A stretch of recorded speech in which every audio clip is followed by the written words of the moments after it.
Hello, BookTube. All right, I'm back. This is part 2 of the very first Reddit-style AMA Ask Me Anything that I've ever done on this channel. And I'm just going through your questions and nattering on about them in pointless, tedious Grandpa Simpson style. And we're up to Michael Dugan. What place have you visited that was so enjoyable that you thought of staying? And there's quite a few. There's a little more than a dozen of them, including the one where I am now.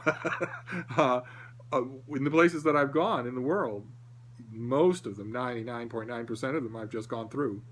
And then some I've really liked and stayed a little longer. And some I've really liked, I've stayed a little longer, and then I have fell in love. And I've fallen in love with them and stayed. Just so I walk out of the hotel, once I feel that feeling, once I know that's happened, I'll walk out of the hotel, I'll go to the nearest deli or coffee shop or whatever and make inquiries. Is there an old lady who has a room to let? Is there an old couple that has a room to let?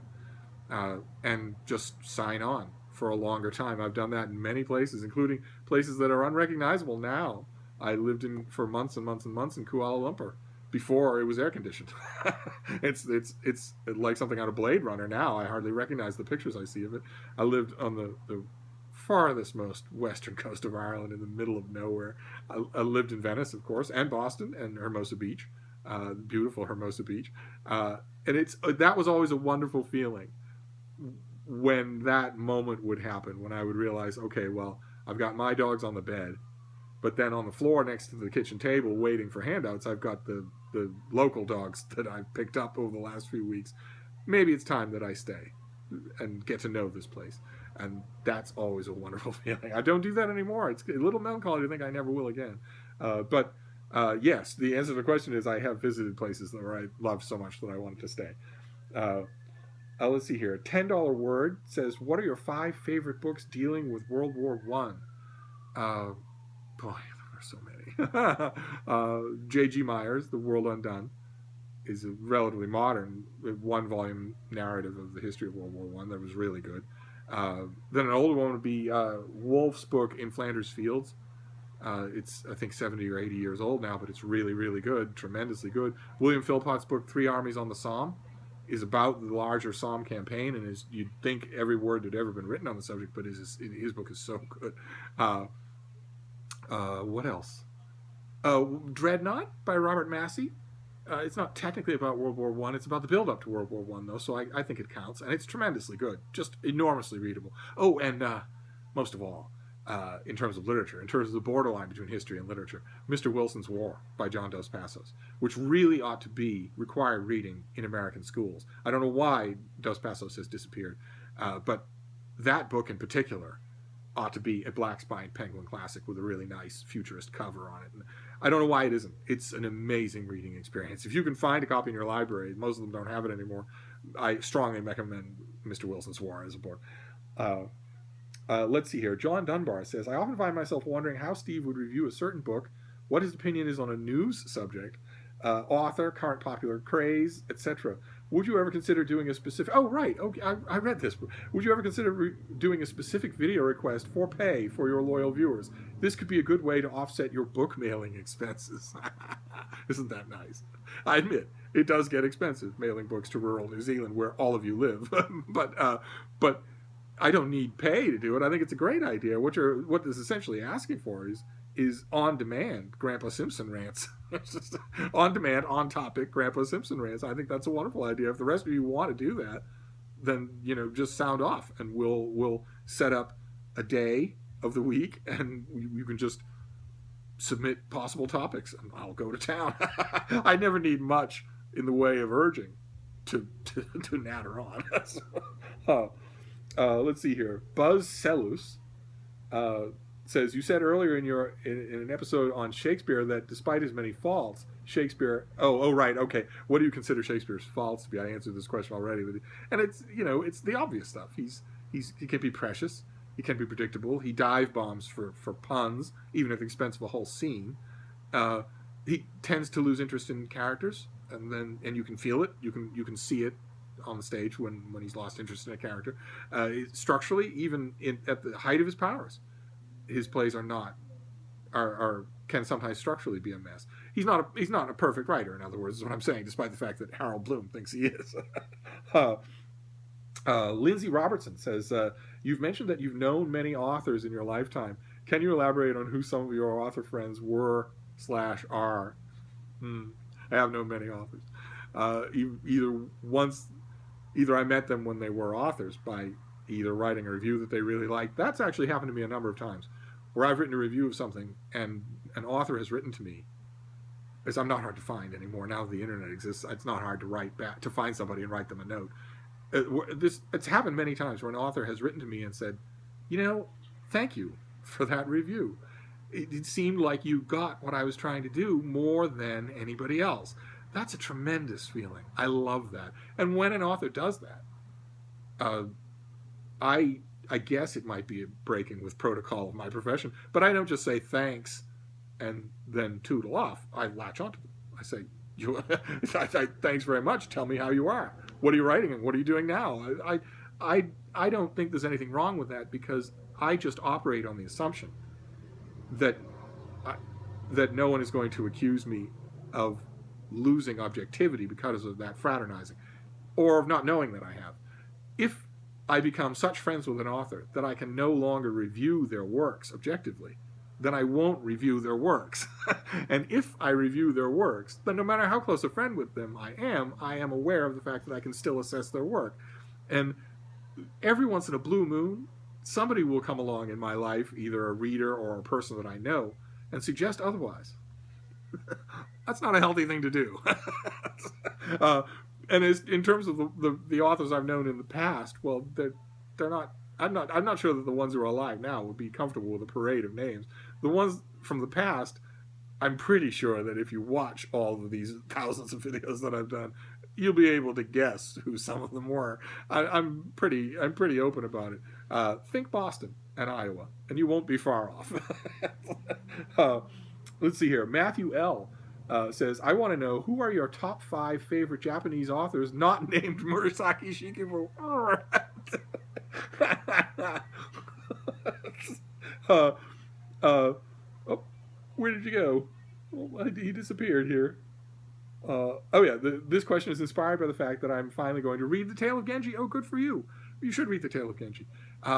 In terms of authors who aren't Murasaki Shikibu, well, we start with her friend, Sei Shonagon, who wrote a book at the same time that she was writing Genji that's complete opposite of Genji. Where Genji is long, it is short. Where Genji is smart, it is butterfly stupid. Where Genji is ponderous and deep and beautiful, it is silly and shiny. It's the Pillow Book. And the Pillow Book is absolutely wonderful. Once you get into the spirit of it, read it and get into the spirit of it, you'll turn to it all the time when you need just frivolous company. frivolous company that has been frivolous company, frozen in amber for 1,000 years. That's just incredible. But also Tanizaki. I love Tanizaki. Shusaku Endo is a Japanese author that I really like, even though his books have always given me the impression that a lot is being left out in translation. He's one of the only Japanese authors where I makes me want to read Japanese. Eiji Yoshikawa writes big, rambunctious historical novels that I just love. I think they're fantastic. Then, of course, there's Murakami. I mean the good Murakami, Ryu Murakami, who's for his intelligence and his subversiveness and his literary brilliance is real, whereas all of those traits, when they're imported to the boring Murakami, are not real. There's one Murakami who has all those traits, and it's not the one that everybody reads. And who else? Who else do we have? Who else have I not mentioned? Yeah, I'm drawing a blank for now, but that's, I don't know if that was 5. I think that was probably 4. Shusaku Endo, Eiji Yoshikawa, Tanizaki, Soseki, of course. I love Soseki. He's another one where I think I get the impression that I'm not getting all that there is to get. But I could do a whole video on Japanese. I don't know how I'm doing for their names. Those of you who know Japanese, probably I'm not doing well, but I know their works, at least in English translation. Big fan of the literature of Japan. Let's see here. Sotiris Itsos says, I really enjoy your videos. Well, thank you. And I was wondering, first, what's your contender for the best translation of Ovid's Metamorphoses? And second, what's your opinion on Pynchon and maybe the postmodernist writers in general? Well, for Ovid's Metamorphoses, it would be probably still Horace Gregory, even though it's a very old translation. I still think it does a wonderful job of capturing some of the suppleness of Ovid. The Alan Mandelbaum translation is really good too, although in both cases, as I've mentioned on videos before on this channel, I'm becoming more and more doubtful that any translation can really do.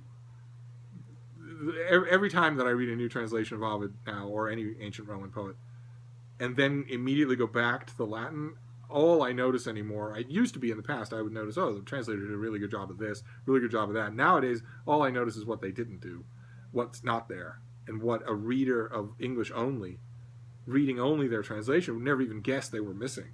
And that's not just true of Ovid, that's true of Horace and Virgil and all the rest. So these English translations are really good. It's just that's the if you hear an element of doubt in my voice, that's why.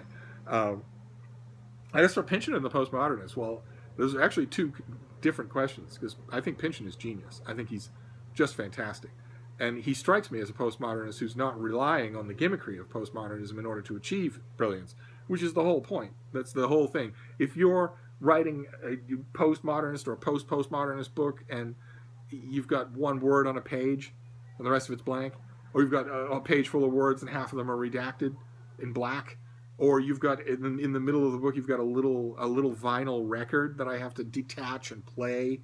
If you're pulling crap like that, 9 out of 10 times I've seen that, I've got the distinct impression that the author's doing that because he thinks that he has to, that the standard genre of the novel is just useless otherwise and needs a goosing if it's going to survive. It's so ridiculous. A Foursquare, completely traditional by the numbers novel that's done well is still going to move millions of readers, and that's the whole point. So I have a lot less patience with postmodernists just in general, but I hold Pynchon and a couple of others apart because he clearly knows what he's doing. Joseph Quinton, hello, asks, what periodicals show up monthly at Hyde Cottage? Oh my, well, it's quite a few, but it's drastically different than it was a year ago. After the 2016 presidential election, I stopped taking political magazines. So all of those subscriptions, I just let them lapse. So those don't come anymore. And because that drastically decreased the number of magazines that I get in the mail, I beefed up my subscription list with others, with magazines that are specifically apolitical. So I still get Vanity Fair, I still get Esquire and GQ, and the TLS and National Geographic. But I also get Men's Journal, Outside Magazine, Architectural Digest has been a great new discovery. It's so wonderful. Better Homes and Gardens, believe it or not, I've enjoyed quite a bit. There are a bunch of birding magazines, science fiction and fantasy. Asimov's science fiction is just incredible. I've praised it on this channel before. I wouldn't do without it. What else? Sometimes New York Magazine, not New Yorker, but New York Magazine. Sometimes there's enough content in there that is not Trump related so that I can actually justify an issue. Also, when I was subscribing to all these Condé Nast, these big glossy things, I got a card in the mail offering me Entertainment Weekly for like $1 a year or something like that. So I got that as well. Entertainment Weekly every week shows up. I have no idea what my mailman must think of the combination. I can't live without the TLS. I can't live without the New York Review of Books. I can't live without the London Review of Books. But I have dispensed with all of the political magazines that I used to buy specifically for the reviews in the back. The back of the book review section is always great in those magazines. It bothers me to think what I'm missing. And first I thought, no, you don't have to let those subscriptions lapse. You can just page right past the Is Trump an Emperor? Are We All Doomed? The latest scandal. You can just page right past that and just go straight to the book reviews. But I couldn't do it. I couldn't make myself do it, so I just got rid of them. Let's see here. Andrew B. says, what do you think of H.P. Lovecraft's writing? It's okay. It's just okay. The people who venerate it, and there are people who've actually made him into a god. They've made the Lovecraft mythos into a religion. It's very unhealthy, this sheer amount of overhyped veneration this author has received. if you look at his prose in context of when it was written and read, say, 5 authors to the left of him and 5 authors to the right of him, you'll no longer think of his prose or his imagination as so incredibly outstanding that you want to devote your life to it. And you want a Cthulhu tattoo on your body. And you want to know if it's legal in your state to have a Cthulhu tattoo on your baby. You won't think that way if you read him in pulp context. It's just most readers don't. So they think, oh my God, I've never read anything like this in the world. Whereas those of us who love the old world of pulp fantasy and horror and science fiction are thinking, yeah, Lovecraft hit the jackpot, but not for any reason that has anything to do with him. It's just the luck of the draw. That's all. I like him just fine, but he has 80 million editions, whereas in this video I mentioned Lord Dunsany, who has none, and is 10 times the writer at the same time. So it causes a little bitterness. Debbie Baker says, which 4 authors would you enjoy sharing a meal with, excluding Erasmus? I wouldn't pick Erasmus anyway. He's an incredibly picky eater. Horrible at table. Just horrible. Tediously worrying about everything and complaining about everything else. Not good trencher company at all. But as to 4 others, well, it's going to seem like a little bit of a dodge, but I would pick 4 authors whom I've known personally and who are dead. And I wouldn't pick them for their literary merit. I would pick them just because I'd get a chance to have them in this room again with cheap wine and cheap calzones and endless book talk until 3 or 4 in the morning. And then, you're all gathering in the kitchen to put on your coats and you're hugging each other and then off they go. It would be melancholy if they walked out the door and I watched them vanish instead of getting into an Uber. But still, I would love that. Absolutely love that. Let's see here. Emil Ruthuft says, if you would have the power to install an index, which 5 books would you choose? I'm trying to understand that. All the histories and biographies that I read do have indexes. And I wouldn't index a fiction book. So I must be missing something there. Peter Holden asks, any forgotten or obscure authors you'd recommend? Oh, there are many. I've already mentioned Lord Dunsany and John Dos Passos, of course, who's now obscure. That's the thing is, these authors come and go, and if their reputation isn't sustained, they become obscure right while you're watching. This is right. William Dean Howells is on his way to becoming obscure. He's not read in school anymore. There are lots, way too many. It's a whole video or a series of videos. That's what she read. Said, what is your favorite historical era for fiction? And what's your favorite horror novel? Favorite historical fiction era would probably be the Tudor era. Not necessarily because I love that era more than any other, but because I've seen more successes in the fiction set in that era than any other era. And as far as favorite horror novel goes, I mentioned it on this channel before. It's a modern day vampire novel called The Light at the End by Skip and Spector. I think it's out of print, but it's really good. I really liked it. It didn't scare me, of course, but I'm missing the part that gets scared by fiction. But I loved the structure of it. I loved reading it and knowing I think this would scare somebody else. Mega Man Chief Fan says, who do you think is the most underrated novelist of all time? I'm assuming this question means contemporary, and I'm assuming that it means in English. And if you impose those boundaries on it, the answer would be Gilbert Santino, I think. He's not taught in schools. His books are never reprinted. No one's ever heard of him. And he's really, really good. About I'd say 2/3 of the stuff that he wrote is really, really good. And yet no one's ever heard of him. So, it's so that it's a wonderful moment in a conversation at a restaurant or a bar or a party when you realize the person you're talking to, has read Gil Sorrentino. All of a sudden it feels like you're sharing a secret, which is just great. What I wouldn't give, see a really nice uniform selection of his novels back in print. That would be wonderful. Gabriella Vitova says, if I remember it correctly, you've mentioned you've spent time in Prague. Can you tell us why did you go there? What was your job? Why did you leave eventually? Do you have any funny stories from this period? I loved it. I loved Prague. In fact, it almost became one of the places that I decided to just walk out of the hotel and find a place to live. It almost became a place where I stayed. I loved it that much. I loved the people. I went with one friend and I made a bunch of friends. It was very easy to make friends in Prague. I love that about the people there. And so there were many very tipsy evenings that were full of great talk and song and just wandering and friendship, and also wonderful times during the day, reading and whatnot. I loved it. I absolutely loved it. It's the very closest that I ever came, the nearest miss I ever came to just staying and making it my home for a while. I didn't have a job. I was just traveling. And I left because I got called back to America. A friend of mine needed me for something, so I packed up and left. And I've never been back. And it's kind of melancholy to think I never will be back because I really enjoyed it. Let's see here. Jamie Granath says, are you planning on doing any more genre starter kits? Yes. Yes, I am. I love doing starter kits. I'm sorry that it's been so long since I did one. I have endless ideas for them. I haven't got around to do it. But I love doing it. I will do more. Jordan S. says, what will be your recommendation for a historical novel set in ancient times with historical accuracy and depth? It's a little tricky because the ones that have historical accuracy tend to be bad. And the ones that put historical accuracy to one side tend to be really good, but then you're not getting the accuracy. So, like, for instance, Neropolis is a novel set in ancient Rome that's extremely accurate and very boring. Whereas the Memoirs of Hadrian by Marguerite Yourcenar is, let's say, a little distant from historical accountability and fantastic, must-reading.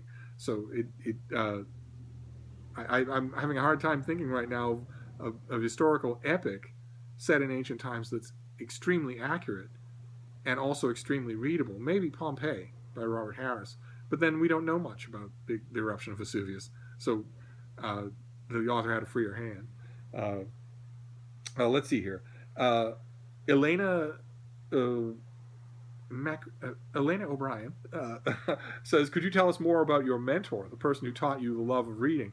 Could you tell us more about your sainted Ma? You barely talk about her, and I miss her. Oh, I miss her too, Elena. I do. Every time I look at the Savage Detectives, I hear a voice in my head. You paid $12 for this book, and you're not going to finish it? That's good. You should hear that voice. But you know when you should hear it? Before you pay, not after. None of you should be buying new books without talking to me first. Good Lord. Could you tell us about any of the times you've worked your passage on a boat, preferably some funny story? Well, I have precious few funny stories about working passage. It's not really an occasion for fun. But as far as my mentor goes, there's not much to tell. I did him a small favor out of the blue. I thought nothing of it, but it meant a lot to him. And in recompense, he gave me 10 million times over. He gave me the world of reading. Showed me that it was a thing you could actually sit down and do and love. A world that you could enter. Could not repay him enough if he were still alive. And as for my sainted Ma, she comes up when she comes up in videos. I think about her every day. Those of you who are too young to have experienced real grief, that's how it affects you. It stays with you forever. The person stays with you forever. You don't stay sad forever. But it's hard to explain. She was one of the good ones. She was always smiling. She was always sarcastic. She always was hunting for good stories and always making good stories out of the things that happened to her, even the negative things. And was always interested and interesting because of that. And that kind of thing, those people ought to live forever. I see every day. I see people who are just shuffling through their lives. They're dead. They're not amused. They're not interested. They don't care about you. They don't care about themselves. They're not engaged with the world in any way, and they're going to stay that way until they die. And I see them, and I think, rather than you be here, I wish that the sainted Ma were back. Or a bunch of other people. You'll reach a point, most of you, after a while, where those people outnumber the living people. And it's weird. It's not entirely negative. It's nothing to fear, but it's strange. I walk around every day wishing that I could talk to my Ma. As silly as that sounds, a man my age. And then, good. Gemma O'Brien says, what's the longest time you've spent on a ship? What are some of the most famous and celebrated modern authors whose popularity you don't understand? Do you think you're good at reading people? Does it take you long to determine whether or not you're going to like a person?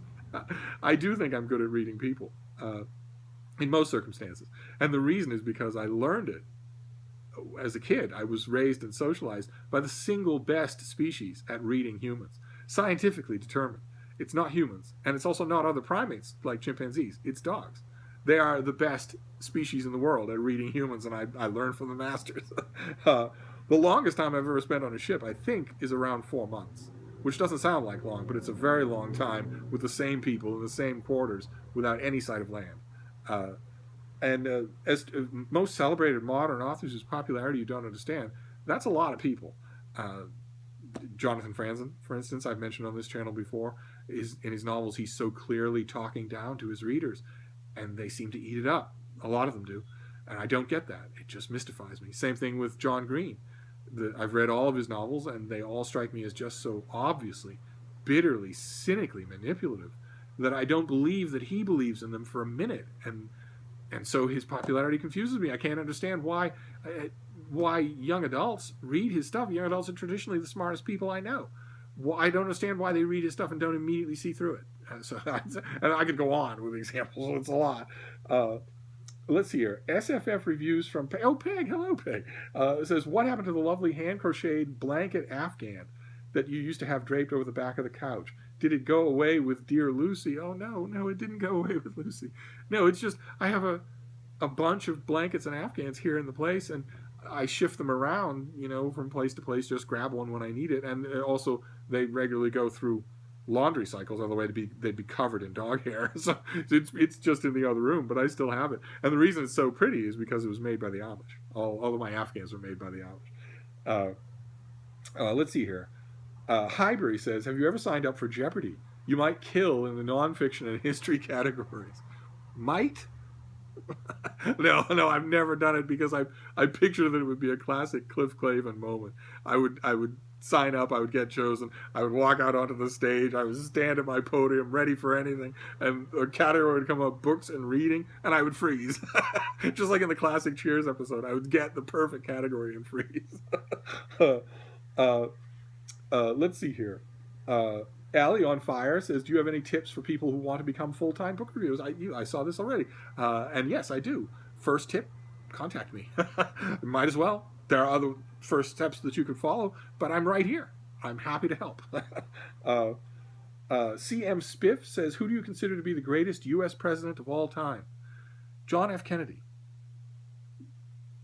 I could go into great detail, but I accept no arguments. Michael Feeney says, who are your favorite actors? Oh, he wants a video on my experiences as a bookseller. I will make such a video. That'd be a lot of fun. But he also asks, who are your favorite actors and actresses? And what TV show or movie is your favorite adaptation of a book, and why? And luckily, all the answers go together. My favorite actress by a wide margin is Katharine Hepburn. And my favorite actor by a wide margin is Peter O'Toole. And as random chance would have it, the greatest performance that either one of them ever gave, they gave opposite each other in the same movie, which was an adaptation of a stage play. So The Lion in Winter by Jim Goldman wins out on this whole question. And something called M-Dog Shiggy says, what language was the hardest for you to learn? And that would be any language that I had to learn in a book, that I had to learn in a classroom. That has always mystified me. The workbooks, the vocabulary lists, the rote memorization. It's much easier for me to learn a language when I'm in a place where people are using it and I can hear it and piece it together myself. And that process in my mind happens very quickly. An old friend of mine used to say I pick up languages like lint, and he's largely right. But learning it in a classroom has always just baffled me. And that's it. That is the end of our Reddit style AMA, the first one on this channel. And I want to thank you all. These questions were wonderful. I have the best subscribers in the world, and it really did while away a chunk of the day. So I'm gonna wrap this up for now. But I want to end with a huge exhaust from what sounds like a Harley Davidson hog. Now that's over with. Might be another one, maybe a little 20 more. But I want to end by saying that I really enjoyed this, and if you did too, then I want to suggest that we do it again, that we maybe do it regularly. I would love to do one of these a week if you want. I don't have the technical ability so far to do a live Google Hangout. I've tried some trial runs and they've been pig's breakfast. But this we can do.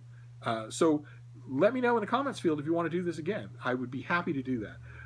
And in the meantime, I want to thank you all, because I couldn't have done this, literally couldn't have done this without you. So I'm going to wrap up, and I'm going to upload both these parts. And then I'll hopefully tomorrow we'll be back to normal. Thank you, BookTube.